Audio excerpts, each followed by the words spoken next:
हम गए विज्ञान के पास, भाई ब्रह्मांड से दुनिया चलती है, आपकी बात से एग्री है, क्योंकि आपने उन्होंने रिसर्च हमारे सामने रख दिया कि साहब हमारे पास ये प्रैक्टिकली प्रूफ है। हमारे शास्त्रों के पास कोई एविडेंस नहीं है, देखने वाला नहीं है या प्रयोग करके दिखाने वाला नहीं है। क्लियर? ना दूसरे के शास्त्रों के पास है, वो सुनी सुनाई और कही कही लिखी लिखाई बातों को बता रहे हैं। क्लियर? अब हम उनके पास गए तो मैंने कहा ये ब्रह्मांड कहां से आया?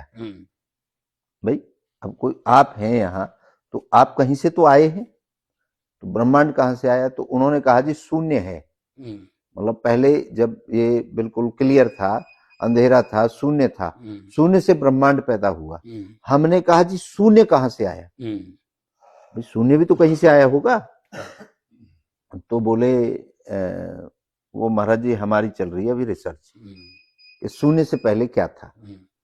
तो साइंस यहाँ क्लियर हो गया, और फिर उससे आगे आपने बता दिया बिग बैंग, फलाना ढिमका, चांद तारे, ये सब बता दिया आपने, और मानव आ गया। ये सीरीज उनकी क्लीन है। धर्मों की अलग अलग सीरीज है, सबकी अपने अपने तरीके से। सबकी अपनी। अब हम ये मान सकते हैं कि धर्मों से बेटर है सार्वभौमिक ये विज्ञान है, क्योंकि ये सब जगह एक ही तरह से काम करता है। ये बिजली का करंट आपको लगाऊं, जानवर को लगाऊं, अमेरिकन को लगाऊं, अफ्रीकन को लगाऊं, सबको लगेगा। ये सार्वभौमिक मानते हैं विज्ञान को? नहीं मानते। हाँ बिल्कुल सार्वभौमिक। ठीक है, अब हम एक अंदाजा लगाते हैं, जिसे आपने सुना भी चर्चा कि हमारी इच्छा कभी खत्म नहीं हो सकती टिल डेथ। हमने तो बल्कि डेथ के बाद की इच्छा भी लिखी है अपने दर्शन में। और बिफोर